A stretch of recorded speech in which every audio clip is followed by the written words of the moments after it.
Can we talk a little Bachelor? Let's do it. As a Let's fan of do the it. franchise, I'm curious about a couple things. You seem like somebody, and don't seem like I know this about you, but you seem like somebody who cares about people's feelings. Mm-hmm. When you were, offered to be the lead, were you worried about the idea of hurting so many people? Because I would imagine for you that would have been a tough thing to think about. It was the first thing I thought of when I Yeah. thought about being in the position. I knew from going through it on The Bachelorette, I didn't have any worries that it worked. I was like, this is actually a process that if you fully put yourself into it, it can work. They find great people. They give you the opportunity to find out a lot about yourself. Like, I never questioned the idea of if it would work. I questioned a lot of things about being the lead. One was definitely if I was even going to be entertaining enough for the show. But one of the biggest things is I thought I wasn't going to be able to create relationships, actually be invested in care, and then leave them just by saying no to someone, by not giving them a rose, and then having to be in that position of hurting someone's feelings. Yeah. I think anyone that was on the show, that was on that season with me, probably felt that too, that was really, really hard for me. Yeah. But I always, it was a time in my life where I do appreciate being maybe a little bit more selfish and realizing that it was an opportunity for me to find someone. And if that was the process that was going to need to take place, I'm going to trust that I'm going to be the person I am, do the best job I can, to be respectful, to never lead someone on, to hopefully leave them with some understanding, and knowing that this is just the sacrifice it takes to get to the point of finding someone that can be my forever person. So that was a moment where I just overtook the idea of as much as it was going to suck and I was going to hate that process of it, there was something at the finish line that was going to be worthwhile, that was willing to put in the time for all of that. What about, were you worried at all about how you were going to be perceived? Because, what you're literally known for is the only person to come out of that franchise that just like has no like dings or scratches on it. But most people, like as amazing as these humans are, like it's that it's like an impossible position to be in. Yeah. You're making TV when you're on the show too. It's the format of the show is set up to put you in really uncomfortable situations.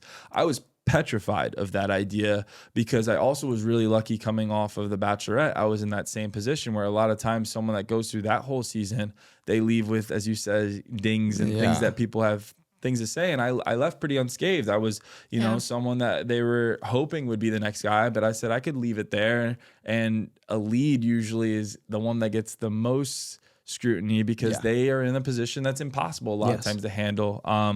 I was extremely worried, but I left that Bachelorette season with a lot of my friends and family telling me that they felt like it was me. They're like, regardless of what you're feeling or what you hear online, I saw actually Joey on that screen, and that was really refreshing to see. So I just hope that even though the role was going to be different, even though I was going to have a lot more pressure and things I had to handle, I was still going to come off as Joey. And if I did that, then I could live with myself after. But I'm not going to sit here and act like I wasn't petrified. I think anyone that goes in that role, I try to be open to any other leads that want to talk about it to explain that, because it's nearly impossible to do everything right. And I didn't do everything right. I did the best job I could, but there is no way to do everything right because you're just put in uncomfortable situations and you're asked to handle some of the most important feelings and emotions that people have. And you just have to take that seriously and not forget that when you're in that position. Yeah. I'm sure there's like some form of a pressure too, of like, you are the lead and like you're carrying the show, and like, it's normal people that are going on, this huge franchise and like being like, am I enough? Am I going to be able to like actually take the show and like carry it the way it needs to be carried out? Yeah. It's not a fun feeling at all. I mean, we can talk about imposter syndrome all you want, but the imposter syndrome of that show comes in a lot because you feel like you're asked or you want to be this person, even though no one asks you to be. They just want you to be yourself. You feel like you need to be almost.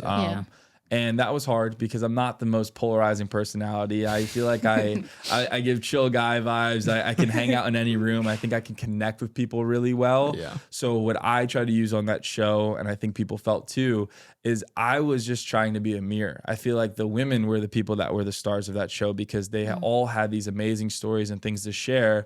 And I just tried to be someone that could be very comfortable around them, someone that let them feel like they could really speak on things that they wanted to.